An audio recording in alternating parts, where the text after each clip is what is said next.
Good evening. Welcome to the League of Women Voters of the Ripon Area and 5-County Tobacco-Free Coalition Candidate Forum. All Democrat primary election candidates, Michael Beardsley, Matthew Boor, and Jessica King, have joined us this evening. We are absolutely delighted that you have all chosen to participate under these very challenging COVID-19. So you can see we're all socially distanced. Those of us who will be talking have taken our masks off for the time being. Thank you for attending and thank you for running for public office. This is not easy. This forum is unusual because there is no audience, which is typical of a league forum. Questions were solicited beforehand via print and social media. Thank you to those who have submitted questions. The questions have been screened by league members to ensure that they may be answered by all candidates.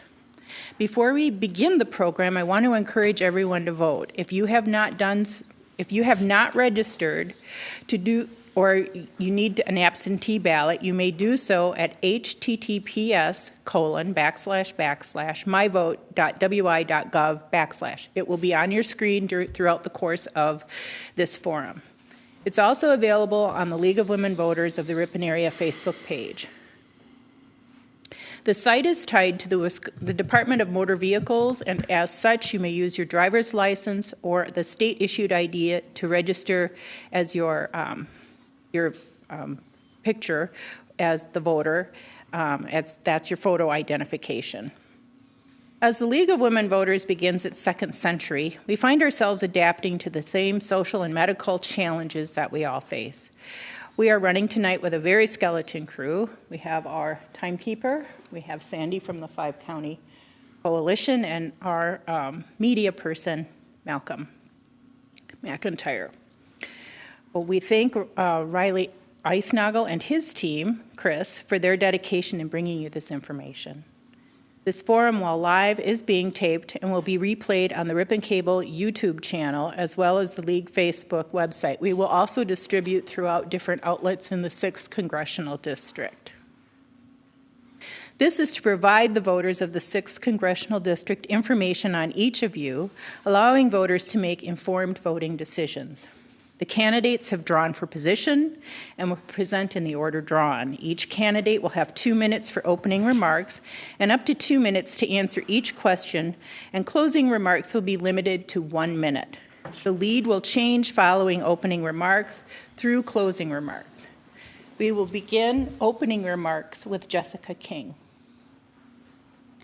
All right, good evening, and I'd like to thank the League of Women Voters and the 5-County Coalition for hosting this event. It's a great opportunity, and I'm really thrilled that we have a primary for this 6th Congressional District race. I think it helps educate the audience on opportunities. So to give you some background about myself, I'm the Vice President of the Clinical Denials Department at Our Source Healthcare.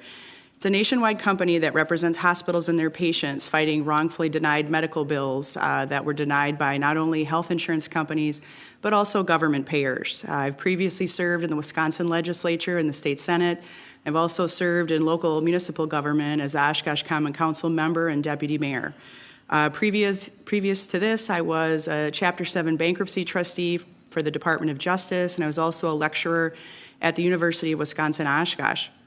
But I think also important to know, I'm a working mom, and I was the daughter of 2 disabled parents in the city of Fond du Lac, and I was a former ward of the state and in foster care as a youth in the city of Fond du Lac, and I'm incredibly grateful for all the opportunities that I was given as a child, and I think it's a great testament to how well-run Wisconsin used to be. And I think as a citizen, I understand the difference and the balance between opportunity, hard work, and accountability better than most people that are currently serving in the House of Representatives and Congress. And I'd like to think I'm the kind of person that you would want as a representative to discuss our modern issues of the day.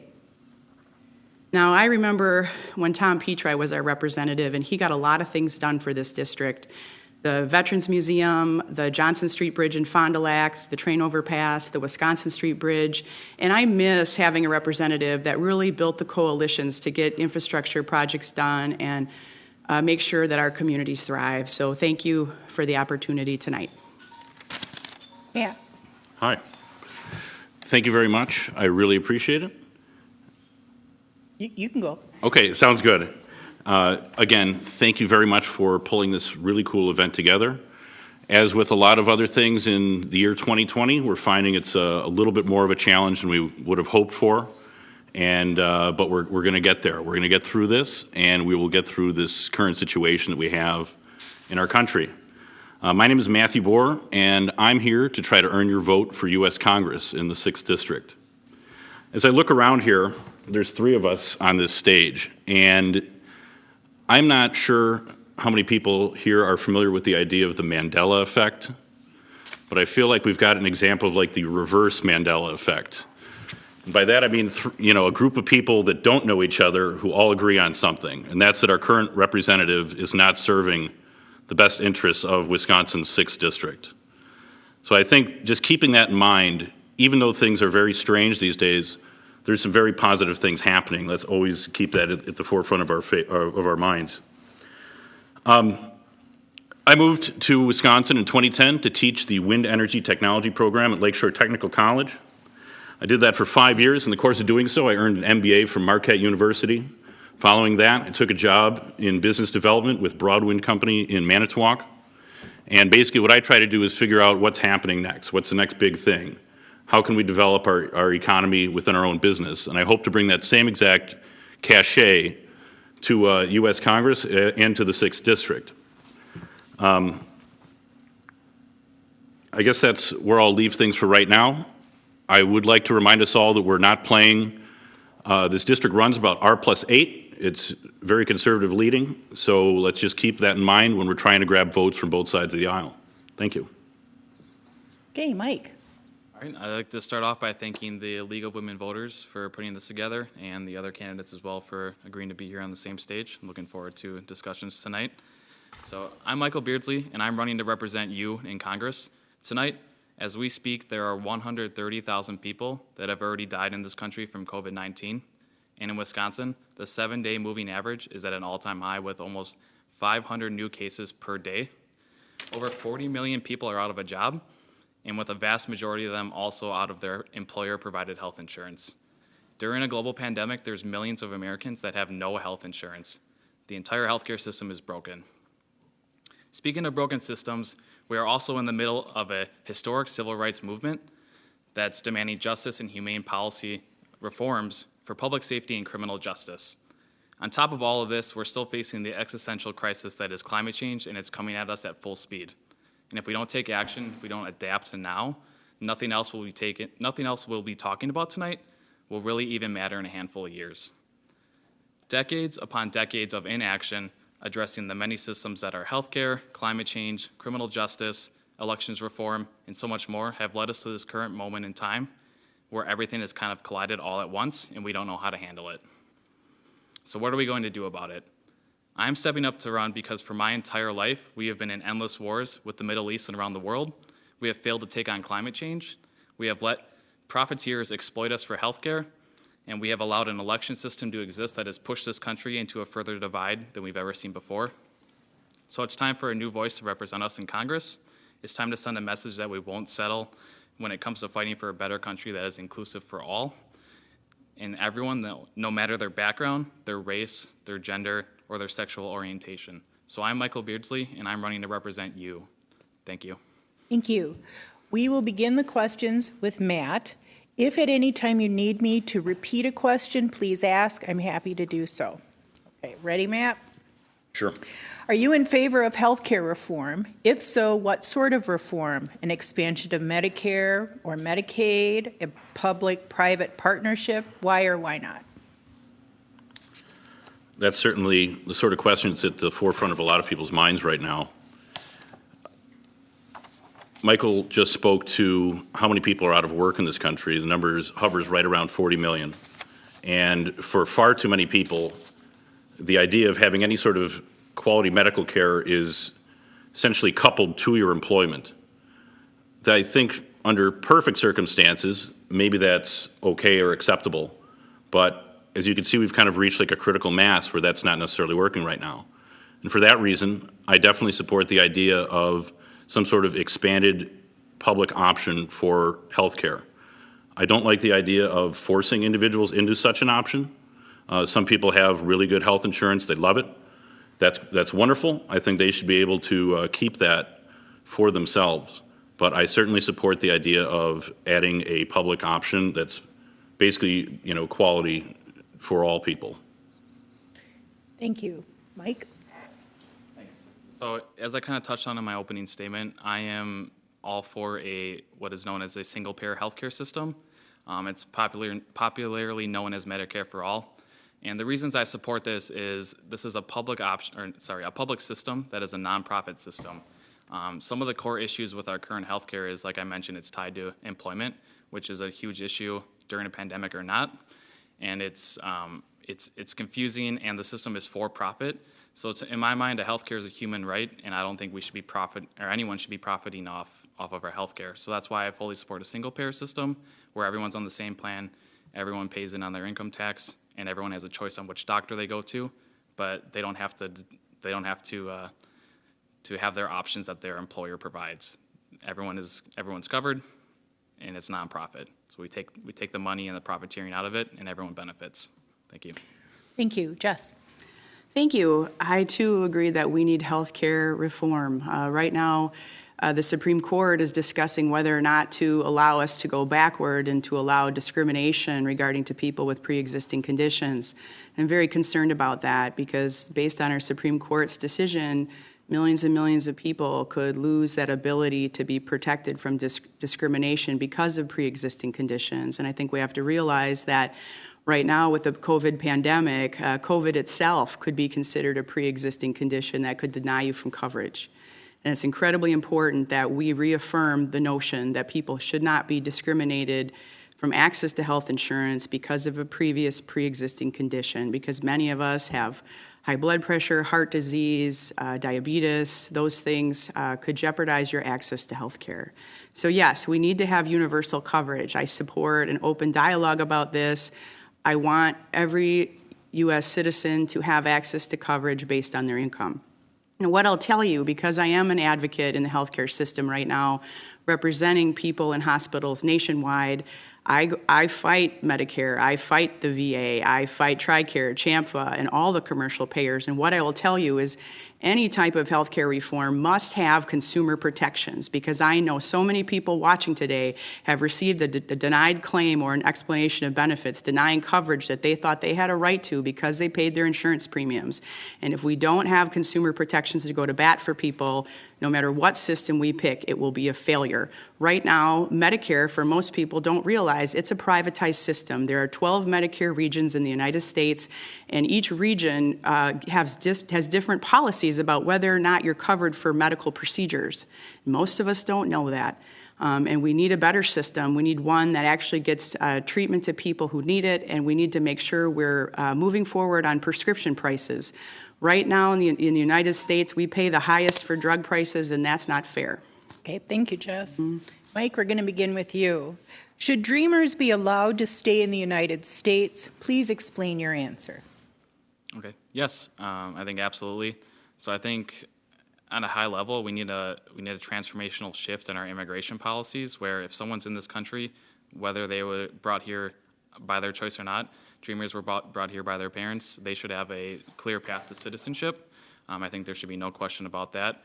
And I think we just need to move towards more humane policies when it comes to immigration, instead of currently having concentration camps at the border or just straight deporting people. I think both of those are extremely wrong. So I fully support clear paths to citizenship and humane policies.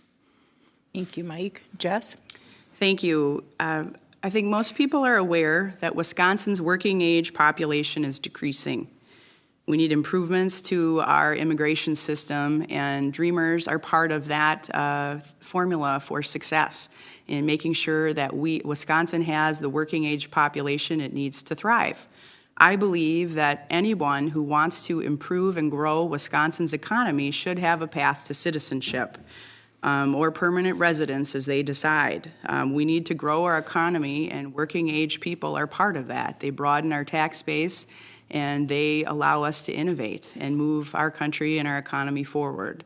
Now, the other pieces to our immigration reform that are necessary is also expansion of visas. I really believe it's important that we as Wisconsin and the congressional delegation in Wisconsin starts to advocate for something that even Senator Ron Johnson supports, which is place-based visas. The notion that companies in Wisconsin should be able to recruit the talent that they need, whether it's healthcare workers, IT workers, agricultural workers, or tourism workers. So those are all areas where I believe Wisconsin businesses could benefit if they had the ability to attract this talent. And I can't tell you how many businesses I've talked to that they're very concerned that they cannot find the skilled workers they need to broaden their company and make Wisconsin thrive. So immigration is part of that. Pathways to permanent residency and citizenship for Dreamers is part of that. And we really need to think about how that builds our economy. Thank you. Matt? Could you restate the original question? Should Dreamers be allowed to stay in the United States? And please explain your answer. Sure. Thank you. Short answer, yes. I think when anyone drives into this country, specifically when they drive into the state of Wisconsin, there's the big marquee that on that it reads recreation, agriculture, and industry. And to Jess's point, we need people to work here. We need people to work in Wisconsin.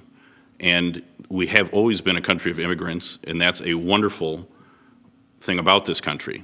A lot of, if you look at the numbers of the benefits that immigrants bring, it's astounding. Your first, second generation immigrants are very productive, and we definitely welcome and need their contributions. Okay, thanks. Now this next question is a lot for me. So if anyone needs it repeated, we can do that. So we start with Jess. The passage of the Mental Health Parity Act in 2008 requires insurers to manage mental health and addiction benefits no more strictly than physical health benefits. Yet parity laws are poorly enforced, and many insurers continue to use aggressive review tactics to deny coverage. What actions would you take to improve parity enforcement and coverage of mental health and addiction services? Thank you for the question, Ellen. This is one that's very important. We need to change the way we enforce our laws in the United States. We need to hold businesses accountable for not meeting their standards under the law. And so many businesses today look at violations or not meeting standards as just part of doing business. And if somebody finally holds them accountable and sues them, well, they'll pay the fine down the road. But in the end of the day, that hurts people. And I think we have to look at enforcement. We have to fund enforcement. But more importantly, I just want to talk about this idea of mental health parity and support and policies and coverage for substance abuse. I find it interesting that the Physicians Association in the United States, when they find a physician who has a chemical dependency, they provide that person through their private association, they provide that person with, I want to say, more than 70 days of inpatient treatment and a lot of support. And those people are not incarcerated. They do not lose their license to practice medicine. They are treated like a normal citizen with a health challenge, which is chemical dependency. And I would like the same standards that physicians hold their counterparts to be the policy that the United States uses for all of its citizens that are facing chemical dependency crises or mental health crises. And what I can say from personal experience, having grown up in a household with two parents that had behavioral health challenges, I appreciated all the support that the communities provided, and that was back in 1975 to 1993. But what I'll say is we have dramatically cut funding at the state, county, and federal level to have adequate support and community supports for people who are struggling with mental health. And so the number one thing we can do is properly fund our state, local government programs to help mental health. Thank you, Jess. Matt? Thank you. I think it's important for us to all recognize our current situation with mental health in this state and in this country. It's not great. You look at just the prevalence of xenophobia, different addictions, things like that. These are all very serious deals. Now, if you look at history, you'll see that one of the most significant longer-term effects of a pandemic or an epidemic, or whether we're talking about Ebola outbreaks in Africa or cholera outbreaks or things like that, is serious challenges to mental illness. If we're not preparing for this sort of thing right now, surviving the pandemic is one thing, but being able to actually interact with your neighbors, being able to have the empathy to feel for people in your own communities, people in your own families, your own friends, I'm not confident that that will come back quickly. We need to act right now and fund this appropriately so that if someone needs to talk to a counselor, they're feeling blue, they can do that sort of thing. Especially in Wisconsin. When I first moved to Manitowoc County, someone told me, we get a lot of crappy weather in Wisconsin, and then we have winter. So I think the nature of that comment speaks to just the inherent challenges that our environment can present us here. Thank you, Mike. So I think the core of this question kind of gets at, well, correct me if I'm wrong, so this is essentially how we're improving mental health coverage, correct? Say it again. Is this question on how we're improving mental health coverage in the country? No, it's not on how we're improving. It's about parity. It's about parity in treating people with mental health and addiction benefits no more strictly than physical health benefits. Okay. So I think at the core, this issue kind of goes back to where I stand in healthcare, where private insurance companies are able to aggressively challenge or deny coverage based on mental health, kind of up to their discretion. So I think the first step of this is you need to remove the for-profit insurance out of the equation. If you have a single-payer healthcare system that's public, and mental health would be covered as part of that, just like anything else, whether that's physical, dental, whatever. So it's just another avenue for your healthcare. So there should be no issues.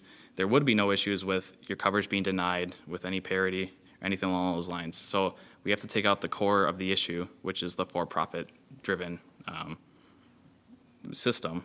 And I'll add to that, not only with just fixing that part, we need to heavily invest in investments to researching mental health, because we still don't know. We just still don't understand a lot of it. And I also am very much for decriminalizing substance abuse drugs. These people are suffering from a disease. They're not criminals. So that's the first step, is to get them in the right systems. And I'll leave it at that. Thank you. Okay. So, next question. We begin with Matt. This is an easy one. Well, it's a short question. I don't know how easy it's going to be. Do you support statehood for Washington, D.C.? If so, why or why not? Didn't expect that one tonight. League has a long-standing position on it. Sure. Which I wish I would have read prior to this discussion this evening. In general, statehood for Washington, D.C., I think I would support that, just by nature that you have, it's the classic taxation without representation there. I say that's the keystone issue in this specific instance. Washington, D.C. is a world city. It's a global city, largely because of the capital and just because it's one of our oldest cities in this country, too. So, yes, I'd support statehood for Washington, D.C. Okay, thank you, Mike. Yep. I'm going to echo those comments. I absolutely support it. I don't think it's fair that those citizens are taxed without any representation.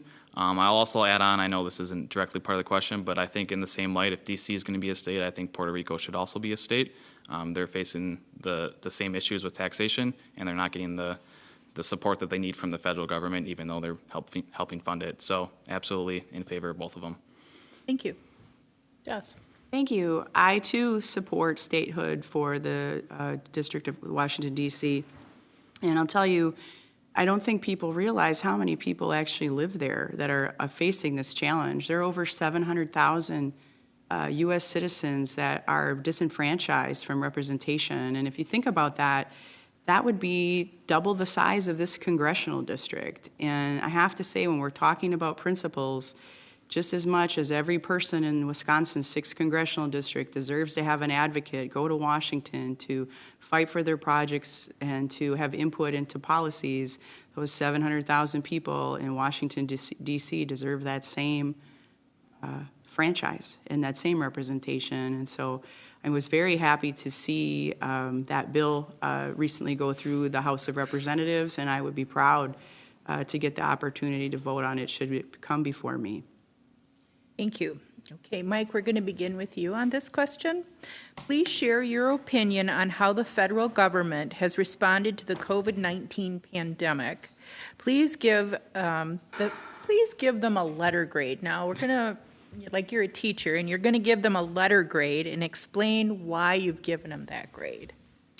Yeah, so I'm not going to be shy. I'm going to give them an F. We're seeing right now that cases are increasing when pretty much every other country in the world has sort of figured it out and has the curve flattened. One of the big issues is we initially went into quarantine or lockdown, probably not as strict as we should have, but the curve was flattening, and that was simply to buy time to implement better testing and contact tracing, which we spent that time, at least the federal government spent that time not implementing those systems and getting that down pat. So we started out all right, and it then failed from there. And now we're at this point where it's getting worse, and there's not really a light at the end of the tunnel right now.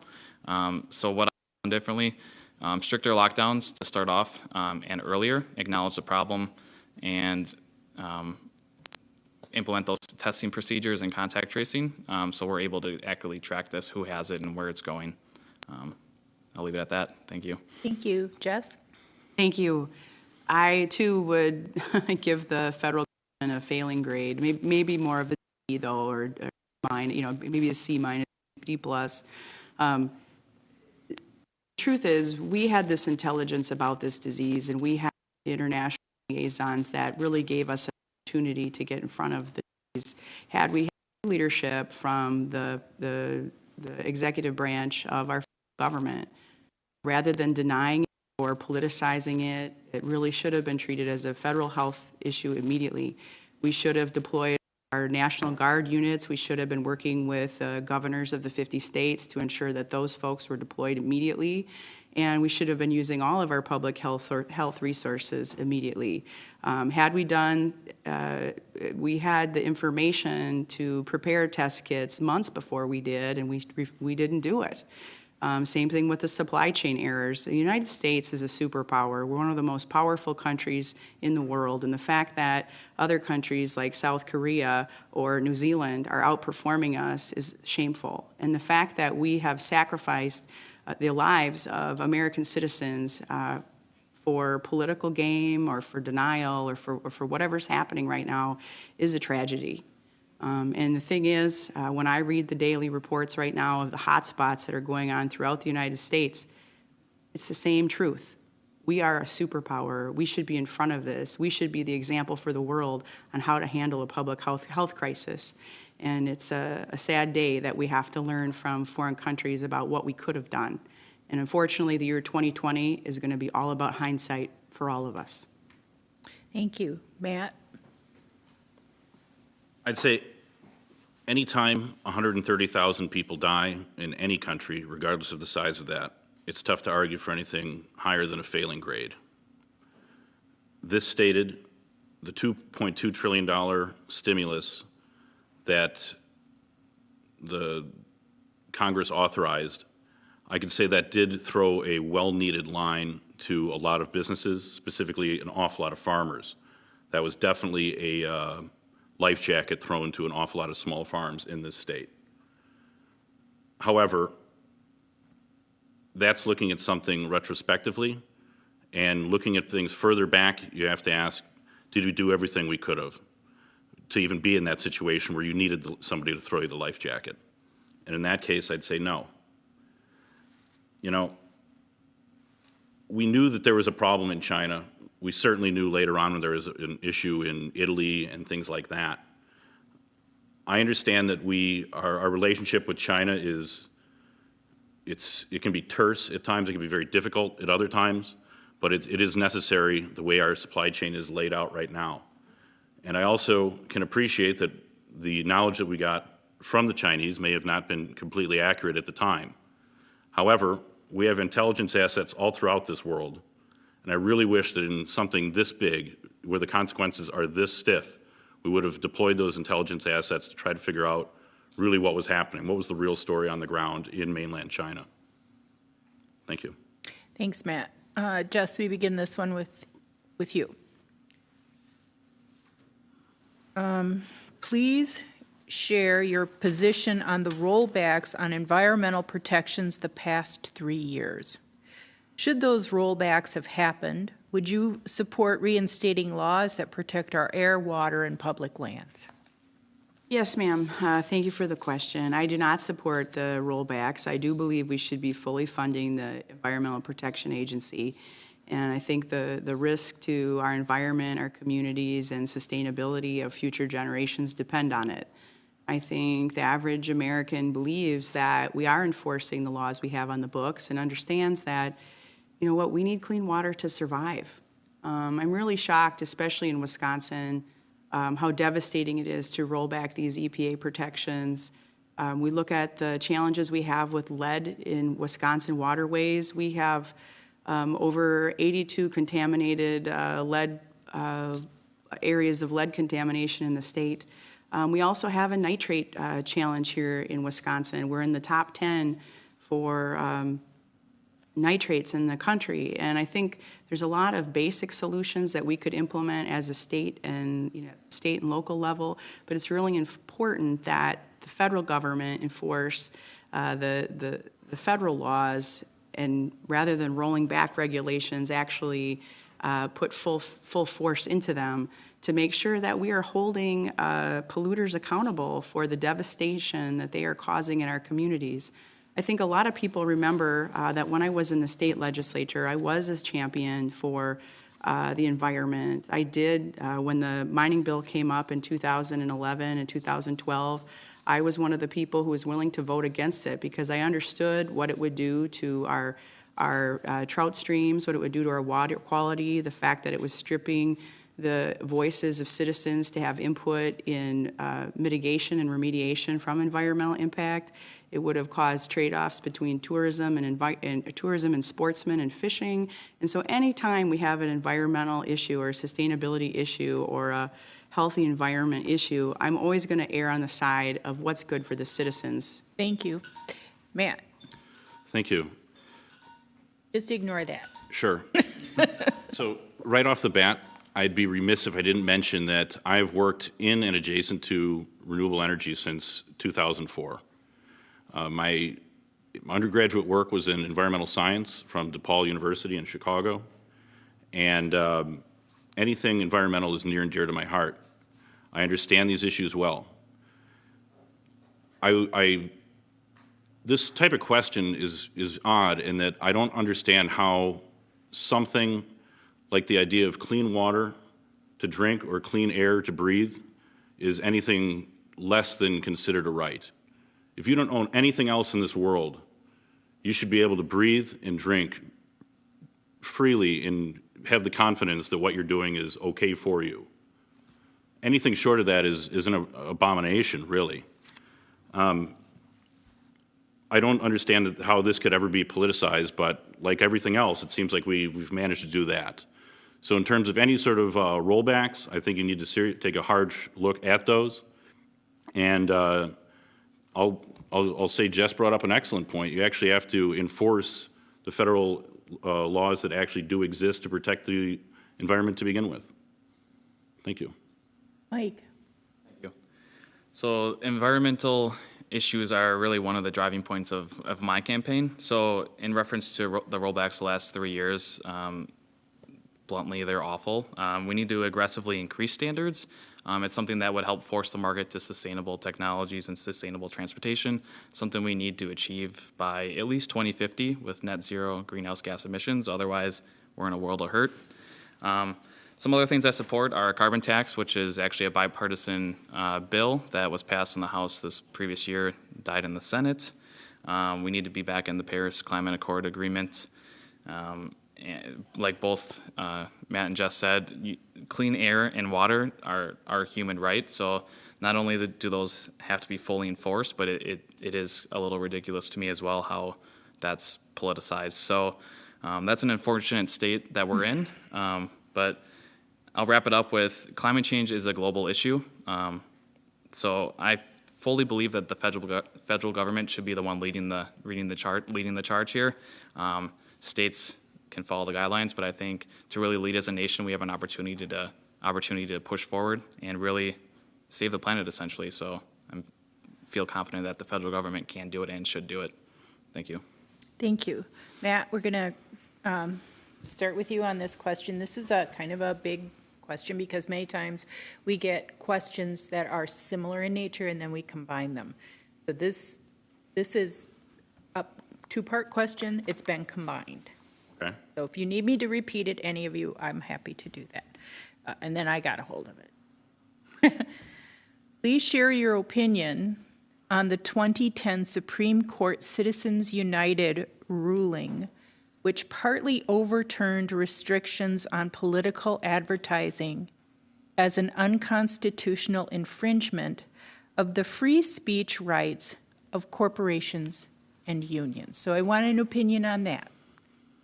Then, another opinion on what happened 4 years later in McCutcheon versus the Federal Election Commission of 2014. The court partly overturned Buckley by striking down because aggregate limits on monetary contributions by individuals to multiple federal candidates, party committees, and non-candidate PACs. It's a free-for-all. Folks, it's a free-for-all. So Matt, you start. So this question is about money in politics. Yes, and it's your opinion, on campaign finance. Understood. It's campaign finance. Understood. I was a teacher for 5 years myself, so I always try to get the essence of what anyone's asking or what anyone wants to know, and we'll go from there. I'd say that, in general, running for office has been really an eye-opener to this issue for me. I've never run for an office before. I'm not a politician. I bought this blazer because it's red, white, and blue. But this is a new blazer and a new position for me to be in. And I'll tell you what, that the offers you get, even when you're running for an office as a political nobody, to either fill out some sort of survey to enable yourself to be able to get money, or, we'd like to endorse your campaign, but da-da-da-da-da, and we can talk about this. It's astounding, even at this level. When it comes to Citizens United, this has created a culture in Washington, D.C., where right now, if you see the amount of money, the millions of dollars that are spent on these sort of congressional campaigns, to say nothing of the Senate. And when there's that much money around, I don't care how virtuous someone started to be, it changes the complexion of the game. If a group of people spent a lot of their money, and I'm talking like hundreds and hundreds of thousands of dollars to put someone in a position, and on the opposite side, a different group of people put hundreds and hundreds of thousands of dollars into that person's coffers in order to be in their position, those two people can't even be seen talking to each other anymore. That's what's going on right now. And as soon as you understand that, all the gridlock that you see in Washington, D.C., the people that almost find it impossible to agree or even consider the idea of finding some sort of a consensus, it doesn't happen. Thank you. Mike. So Citizens United is one of the topics I'm very passionate about. So I'm in full support of overturning Citizens United. There's a group that's running a movement called the 28th Amendment that they're trying to pass to overturn Citizens United and to not allow any corporate or union, any group money in politics. me personally, this campaign is not taking any corporate money, any union money, so I'm trying to put my money where my mouth is. I don't think anyone else here is either, but if you look up who's donating to the Glenn Grothman, it's a lot of corporations. So at that point, you're really starting to wonder who he's working for. He's not representing the people, and it should be obvious that representatives should be representing the people, not the corporations that are donating to them. And I'll just note, in general, these congressional campaigns have really become kind of full-fledged businesses, which is kind of offsetting to me, or makes me feel a little uneasy, because it's lost the spirit of what the House of Representatives was supposed to be, where you're representing the people and only the people. So I'm fully in favor of having money only come from people and only go to the representatives, and that's it. So I think it should be very clear, no corporate money in politics. So thank you. Thank you. Jess? Thank you for the question. I have some personal experience with the reality of post-Citizens United. Many people know I was a state senator in the Wisconsin legislature representing Winnebago, Dodge, and Fond du Lac counties in 2011 and 2012. I took a courageous vote against an open pit mine in northern Wisconsin because I knew it was really just to benefit some corporate interests in the East Coast. And it wasn't really standing up for Wisconsin. It was not going to produce the jobs they were promising. It was fake. Because of that vote, when I ran for re-election, I was outspent by $4.3 million for a state Senate seat in Wisconsin. And that money came from all over the country, but it didn't have much to do with the people right here. And the thing I'm proud of is in that election, I only lost by 600 votes out of 84,000 votes. So what that meant is all that money and all those fake ads didn't move the needle the way it should have. So if I got outspent by that much in 2012, I know what it feels like, and I wouldn't change my vote. I was proud of that vote and protecting people. And so this election, Citizens United is still the law of the land. And so I appreciate that I'll be outspent by millions of dollars. But I believe the people of Wisconsin has figured out that those ads aren't real and that they need to have a rep that actually cares about them and will vote that way for their interests, not these outside money interests. And I hope to God that if I am privileged to represent the 6th Congressional District, that I can go to Washington and pursue campaign finance reform and end corporate voice and corporate money in politics. Thank you. Mike, we're going to begin this question with you. What is your position on the existing Electoral College versus the national popular vote movement? Okay, yeah, this one should be pretty quick. So I think the nature of what the Electoral College was supposed to be has lost its purpose. We're giving a higher percentage of votes to places that have a lower population. And it's part of the issue that's created this polarization in this country where only a certain amount of states really matter. Wisconsin being one of them, where all this money is going to be poured in here in all these different races, presidential races, of course, and a lot of states will be ignored. So I don't think that's right. So I'm full in favor of a popular vote. It's simple. It makes the most sense. Everyone's vote should count the same. And you shouldn't have places like Montana counting for more votes than places like California. I just don't think it sits right with the nature of what this country is about. So one person, one vote, and that's all it should count as. Thank you. Thank you, Mike. Jess? Well, I think we've had a couple very major elections now where the winner of the popular vote was not able to take office. And I don't know if that's really what was intended. And I believe that our Constitution is a living document and needs to be interpreted based on the modern realities and norms. Whenever we're talking about the Constitution, that's generally my attitude. Now, I do not take lightly changing our Constitution, though, and I know that efforts to reform the Electoral College would maybe put us in that path, and I'm very concerned about unintended consequences if we open that door. But I do have to say I find it disturbing that the popular will of the people is not been panning out. And I would say that I'm open for additional input on that, and if anybody's watching this debate and wants to provide me with information or resources to help me learn and understand the other alternatives to pursue in this type of reform, I'd be open to it. Because I'm not quite sure what the best pathway is forward on this issue, but I know I would want the outcome to support the will of the popular majority. Thank you, Matt. Tough question. Well, thank you. We try. Something is a little bit unsettling when you notice that someone can actually get more votes and still lose an election. I think if that happened to any of us here, you'd just be saying, wait a minute, that doesn't sit right with me.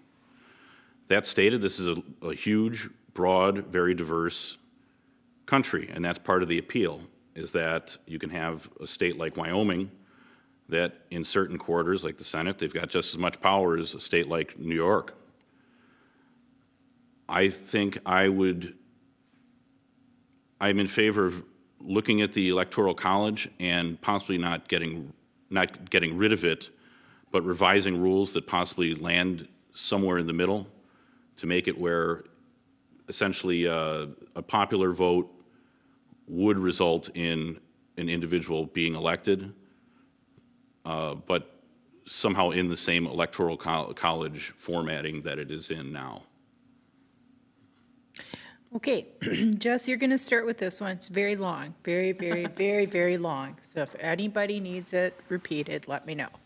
All right. From 2017 to 2019, current e-cigarette use more than doubled among high school students, from 11.7% to 27.5%, and tripled among middle school students, from 3.3% to 10.5%. According to the 2019 National Youth Tobacco Survey, altogether, more than 5.3 million kids now use e-cigarettes, an increase of over 3 million in just 2 years. E-cigarettes went unchecked for 10 years after 10 years of federal inaction. A decade after Congress gave the FDA the power to regulate. With the exception of prohibiting flavors for pod systems, kid-friendly flavors, say that 10 times really, including nicotine-flavored cotton candy, can still be used in many of these electronic devices. What recommendations would you have to address this youth epidemic? Well, I have to say, as a mom of a 4-year-old, this issue scares me quite a bit. I believe in this, what I remember from being a Wisconsin state senator, after I was elected and starting to look at the budgets and the appropriations, what I found is we had a massive underfunding of public health and public health education. And I think so many people truly believe that this is harmless. They don't judge it on the same scale as they do smoking or other chemical substances. And the fact that young people are getting access to this stuff is, as a parent, it makes my head spin, to be honest with you. So I think we really need to look at regulations. We need to look at what worked with previous tobacco programs, what programs work, what things really funded to help educate parents and help educate young people so that they could understand. And then I think also we have to regulate the corporations that are putting these toxic substances into the stream of commerce. And I think right now we need to be more aggressive in that kind of regulation, so people really understand what the paraphernalia is, what kind of flavorings or other things, and actually regulate the non-use of those things, because I know that makes a difference. It made a difference with the tobacco, cigarette industry, and those same standards should be held to the vaping industry. Thank you. Matt? This is a particularly frustrating circumstance from the standpoint that I'd argue that in the last 10 years, smoking was almost seen as not cool anymore.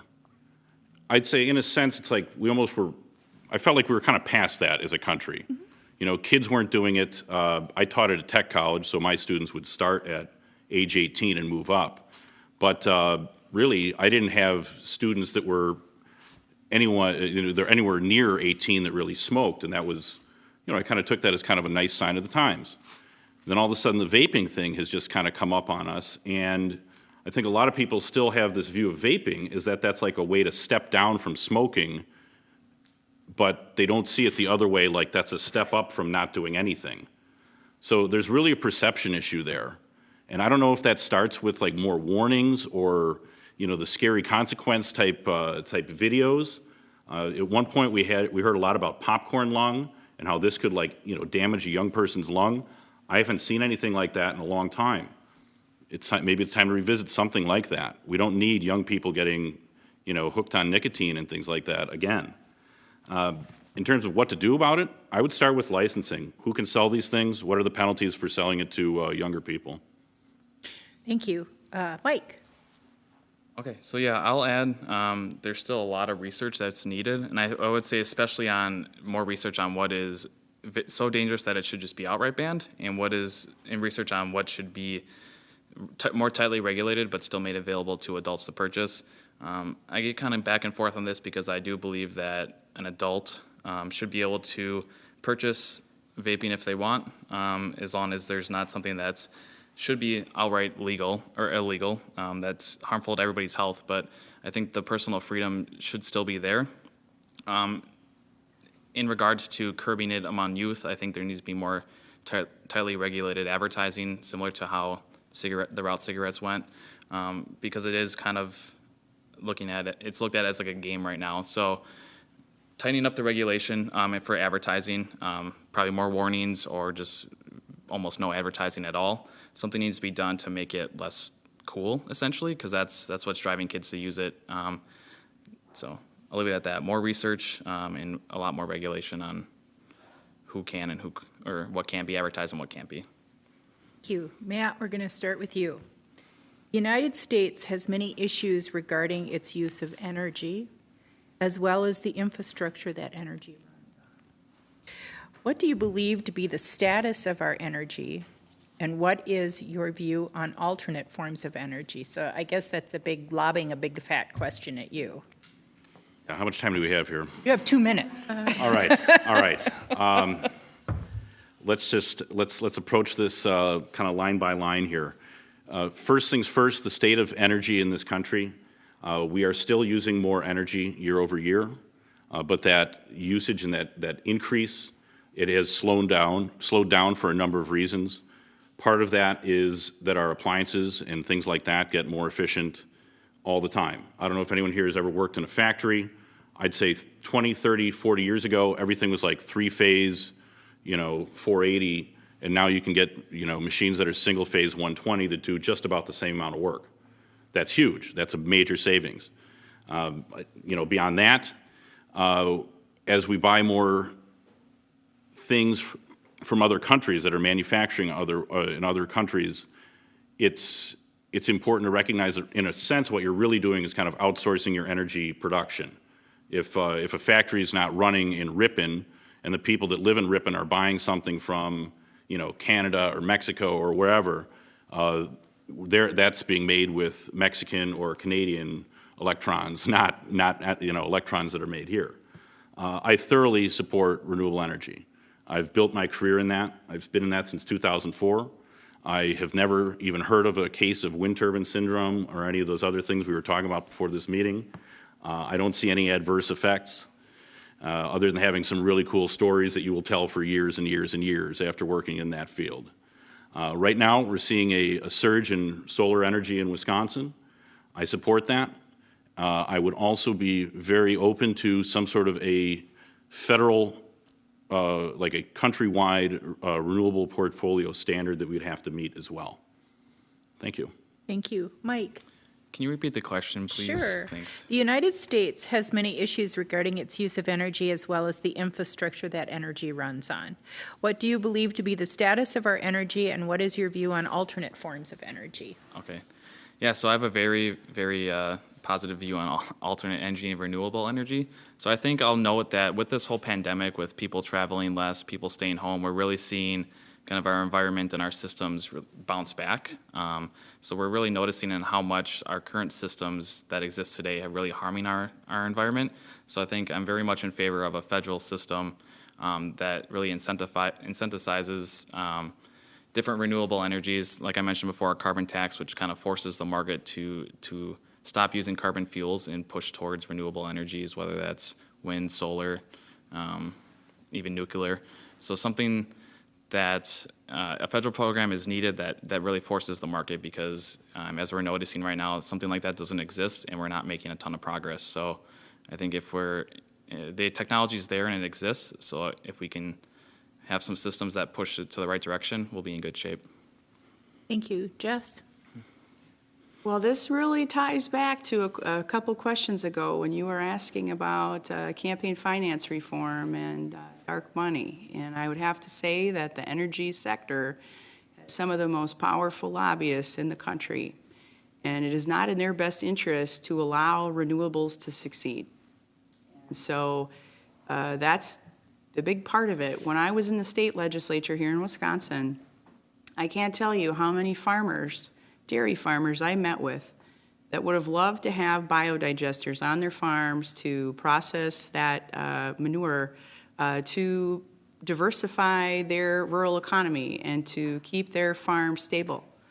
And I had at least one Fond du Lac County farmer who I would say beat the odds a little bit and was able to get through it, but he had a really hard time.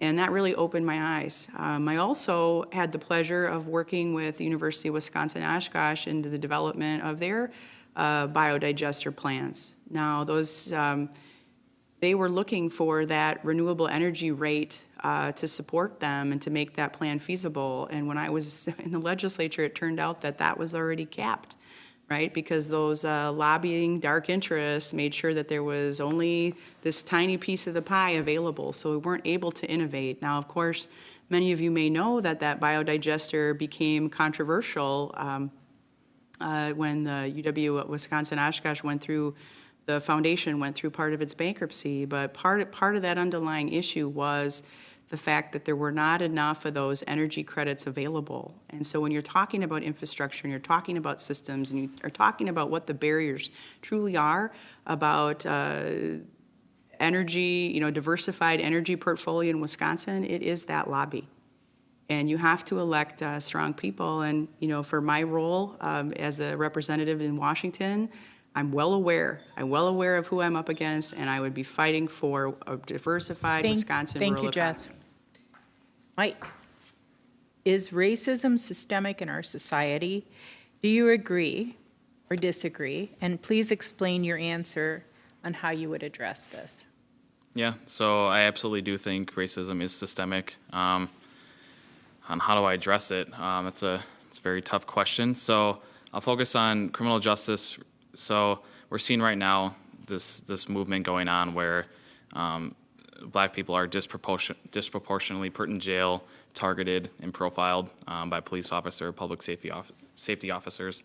So I think there's a transformational shift that needs to happen, where police needs to be demilitarized. They need to be held to the same standard as civilians when it comes to the crimes that they commit, whether that's murders that we're seeing by George Floyd or Ahmaud Arbery. Those people, those officers that committed that crime, or those citizens, it took national protests just to get them arrested, and we're not even fully there yet with the trial and things like that. So I think what we're seeing right now is really highlighting how deep the systematic racism goes. So on how to fix that, it's a very deep and complicated question, but we need to start with really transforming our criminal justice system so it's fair for everyone and everyone's held accountable, and that's including police and everybody else on the same page. So if we do that, we all benefit. Thank you. Jess? Well, thank you for the question. I'd have to say that the last few months have really opened a lot of our eyes based on social media and digital displays and given us all the ability to see the inequity. And so definitely I do believe we have institutions and systems in this country that are not allowing people of color to receive equal treatment or fair treatment or similar treatment. And it's been exposed right before our eyes. And so our job as representatives is to make sure that we are reforming those institutions and systems. And obviously part of it is policing reform and justice reform, but it actually goes deeper than that. And it has a lot to do with housing reform, lending reform, economic reform, educational reform. And I think, just to get it on the table here, I would have supported, if I was in office right now, I would support the George Floyd Justice and Policing Bill. I have done a lot of reading about the NAACP's stances on policing reform, criminal justice reform, and I support them all. But I think we also have to realize that part of this is also about opportunity to education. I think it's a sad thing to say that there are actually two zip codes in Wisconsin where you're more likely to be incarcerated than complete your education. And so I think in Wisconsin, we have to even look deeper at that and to say, is it possible to have an opportunity to complete your education and then find a living wage job? And, as someone who grew up on food stamps and welfare myself, I know that I put a lot of hard work in it to be successful and become a lawyer and become a business person. But I also know that I had that support, and I truly question if that support is available for our young people of color in Wisconsin today. Thank you, Jess. Matt? Thank you for asking this. This is completely appropriate these days. Studs Terkel wrote extensively on Americans' obsession with race.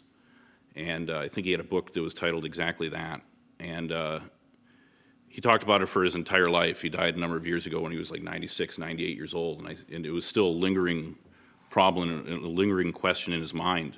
He didn't know if things would ever change in this country because it seems like, much like dandelions in spring, things just kind of come up every now and again where all of a sudden we're wondering how serious a problem it is. And there was some sort of an episode with police brutality, and another, African-American person is killed, and then we start arguing about this again. It's like something that we just keep going back to.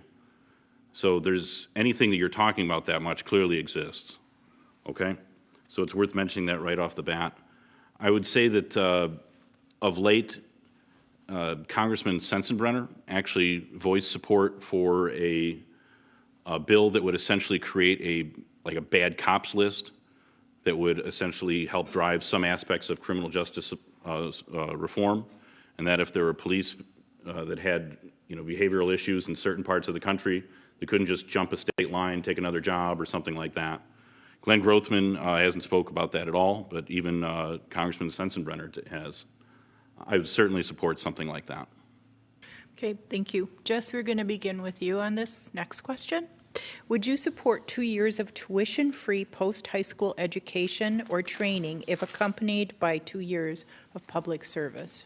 Yes, I think that's a wonderful idea.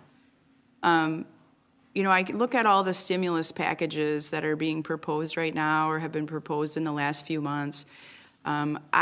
I personally am very alarmed with 1.5 million public sector jobs being lost, and a lot of those have to do with educational cuts, county and local government cuts. And one of the best things we could do right now is support programs, bring back, expand AmeriCorps, expand it. Right now, AmeriCorps has 75,000 people in it doing community service, and then they get an educational stipend. I personally think we should bring back the Civilian Conservation Corps, and as part of that effort to meet our sustainability goals, our climate change goals, our reduction of nitrate goals, to say that let's give young people a purpose, let's give them stewardship. A lot of young people I know had kind of unfulfilling low pay and low wage jobs, and I would rather them be invested in our communities, doing something good, feeling that ownership, and then getting access to education. And to me, that would be way more valuable than just handing them a stimulus check. Thank you. Matt? I think that's an awesome idea. Jess stole my idea about bringing back the Civilian Conservation Corps. I remember back in 2008, during the last time it felt like the world was ending, there was a lot of whispers of that sort of thing happening, and I thought that was the coolest idea in the world. You know, rather than, again, trying to just borrow money from someone, somewhere, our great-great-grandchildren, who knows where any of this money is going to come from eventually, or if anyone's ever going to pay it. It would be really cool if individuals could learn how to, like, operate equipment. You learn how to run a bulldozer. You know how to use an excavator. You learn how to build a retaining wall, plant trees, that sort of thing. You do that for a couple of years, you're no longer wet behind the ears, and now you can either start your own business doing that sort of thing, or you can go to work for someone else, and you've got a real difficult skill that you learned and you know it well now. I think that's a wonderful idea. Cool. Mike? Yeah, I think that's a great idea as well. I fully support a tuition-free 2-year schooling, even without the public service. I've been for that, so I think that's a neat idea to add in there. But regardless of that, Tammy Baldwin has continually introduced this exact bill, not the public service part, but the tuition-free 2-year public schools. So I think this is something that's desperately needed. The trades especially are very important, and there's a lot of need for them. I know personally my generation's been fed the lie where you need a 4-year degree or you won't succeed. And that's not true, and I think we need something like this to kind of change the narrative that a 2-year degree is just as good, if not better, depending on what field you want to get into.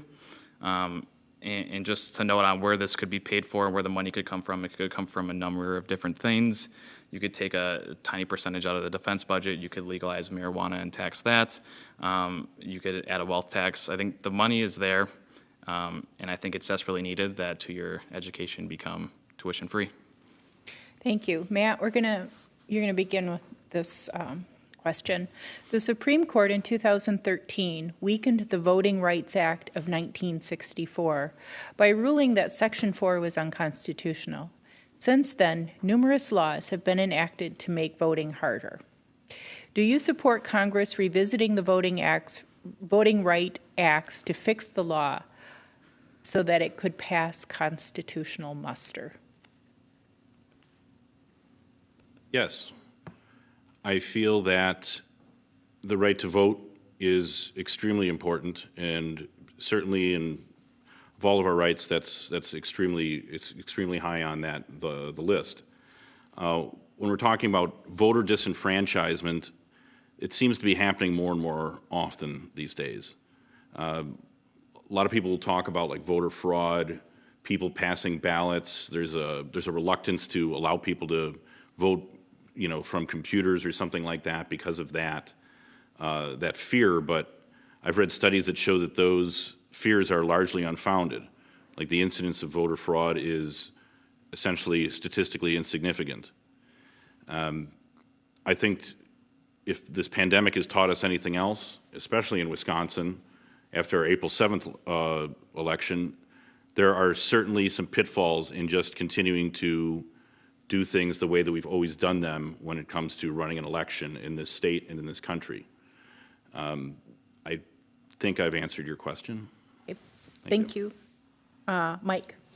Yeah, I have a lot of ideas about voting rights and voting reform. This is one of my other favorite topics. So where to start? So I'll just note that it's kind of a pet peeve of mine when you see the media report long lines, people standing in line for 6 hours and calling those people heroes that they stayed in line to vote.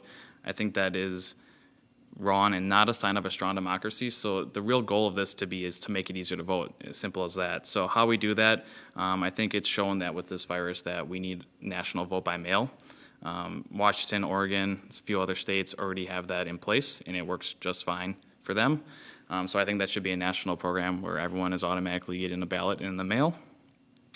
I'm also in favor of having anyone automatic registration for voting at the age of 18. I don't see why we can't do that. We have the data, we have the information.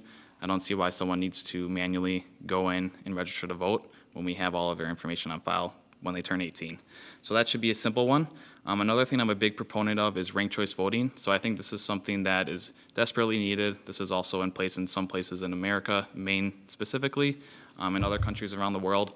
It's something that would, I think, really cure the polarization we have today and give people more options, and have candidates win by a majority instead of the certain situations that we've talked about earlier where some presidents have won when they didn't even win the popular vote. So something like ranked choice voting would solve that. It would make sure that the most favorable candidate would win. As simple as that. So long story short, voting should be made easier, and there's a lot of quick things we can do to fix that. Thank you. Jess? Thank you. Again, back to our Constitution. I think for so many of us, we want to support the Constitution. We believe in our Constitution. One of the most basic rights in this country is the ability to vote. And I would want to make sure that every eligible U.S. citizen was franchised and had the ability to vote. And whatever we can do to pass legislation to make sure that that is accessible for people is on my list of things to accomplish. I know we've had a lot of conversation right now about requesting absentee ballots and ballots in the mail, and is that suspect in any way? And I guess the thing I always want to remind people is, for a very long time, we've been allowing our service members, our men and women overseas, the members of our State Department, the members of our Peace Corps, the ability to turn in their absentee ballot. And that's been accepted, and it's a norm. So to see all this uproar now about limiting that type of access to the ballot, and then making restrictions on access to ballot, whether it be this recent court decision to limit early voting and to have all these extra ID requirements. I really think we're doing a disservice to people when as an American citizen we're making it harder for people to vote. I just don't think that's right, especially when we're in an era of innovation and technology enhancement. It really should be going the other way. We should be encouraging people to vote. We should be having more forums. We should be investing more in civic education, all of that. And I can remember when I was growing up, turning 18 and having that ability to vote was a really big deal for me. And I wish we were investing in civics enough for our young people to still today in 2020 believe that it's a big deal to vote. Thanks. Now, I always promised you I would let you know when it was the last question, and technically that should have been the last question, but it was so engrossing. So what I'd like to do is give you this question, but only give you a minute to answer. It's a short little question, and then we will go into closing remarks. So we're going to start with Mike. Do you support withdrawing from the World Health Organization? Simple question. Please explain your answer in a minute. Yeah, it should be an easy. Absolutely not. I don't support that at all. So, the World Health Organization is the world leader in health research and health recommendation, health guidelines. So, I think it was incredibly inappropriate that we withdrew from it. So that's something I would love to see us being back into because, especially during a global pandemic, there's no excuse for it, and it's a structure like that we desperately need to get us through this. So, thank you, Jess. Thank you. I have to say this is an interesting question. Of course, I would want the United States to remain a participant in the World Health Organization with all these, as a global discourse, whether it be the United Nations, the World Health Organization, treaty conventions, looking at the Paris Agreement. It is so important that the United States as the superpower of the world, and hopefully we maintain that status going forward, that we participate in these international dialogues. We definitely have something to offer, and we should be leaders. The United States that I know and love, and where I grew up in this country, that was our identity. And one of the true things about building coalitions and working together and building consensus and coalitions in these endeavors, in these global endeavors, is that we participate and we show up. It doesn't mean that we will always agree on the international stage, but we surely can't accomplish anything if we opt out. Thank you. Matt? In short, I don't believe I believe we should be part of the World Health Organization. I think everyone here has probably done sort of a group project, whether it be helping a friend build a deck or something at work or even something in school. There's a very good chance, I'd say almost 100% chance, that you didn't like some of the contributions of some of the members of that group. But it didn't mean that exiting that group entirely and trying to start your own one was necessarily the case. Basically, I bring that same exact philosophy to the situation right now with the World Health Organization. Thank you. Okay, we're going to slide into closing remarks. And again, the lead changes on this. So we're going to go Matt, Jess, Mike will get the last word. Tell us why we should vote for you. That's a great question. I'd hope that my sensibilities as a business person would speak to individuals in the 6th District who feel like they may have been voting for something that they thought they would get and that they have not. You know, maybe they thought they were getting a Cadillac and they have not gotten that Cadillac. I believe I alone have the business cachet on either side of this ticket to be compelling to individuals who sit on the fence, your moderates, as well as some even some conservatives. And if you look at how this district is laid out right now, we're going to need all those sort of votes in order to win this election. As a final note, I would say as we go into this thing, please encourage all your friends to vote. We're going to need a heck of a turnout here to flip the script on this deal. Thank you, Jess. Thank you. Again, in closing, in a primary, I think all of you watching, you're trying to figure out what's the difference and what are you really going to get, depending on who you select on your ballot in August 11th. And what I'll say is what I'm offering is a perspective of someone who has experience in public office. I've already taken tough votes. You've already kicked the wheels in a sense. I have a track record from the Oshkosh Common Council and from the state legislature that you can explore and see. So it's not so much what I would say in a debate, it's also looking at my voting record and the things that I've been willing to stand up for. And again, be attacked by large dark money groups, and I'm okay with it. I'm here to represent the people. I'm not here to represent special interests, and I'd love to represent you. So please consider me as one of your options on the ballot August 11th. Thank you. Mike. Thank you. And I'll start this with thanking everyone again for hosting and other candidates. So I think the reason I want people, and I feel like people will vote for me, is I'm here to provide a new voice. I think people are really fed up with the current systems that we have, and especially the current representative we have in place. And I think that they're looking for something new, and I think I can provide that. So this is definitely the year that Growtham is going to be beat. Whether it's one of us up here, the momentum's there, the turnout's going to be there, and I think people are tuning in and paying more attention than they ever have. So I think if we're really going to do this, it's going to be this year. And I think the way we do that is we do that with urgent and tangible solutions that people can latch onto and they can see they're voting for me because of these plans and they know what they're going to get. So thank you again, everyone. Check out my website if you want to know more details about me or what I stand for. It's beardsleyforcongress.com, and I highly encourage everyone to vote by mail to keep everybody safe. Thank you. Thank you all. We'd like to remember the viewing audience that the primary election is Tuesday, August 11th, 2020. If you have questions about how or where to vote, contact your local city clerk or municipal clerk, or go to the League of Women Voters of the Ripon area Facebook page or our website. Thank you all for this evening. This has been terrific. Thank you.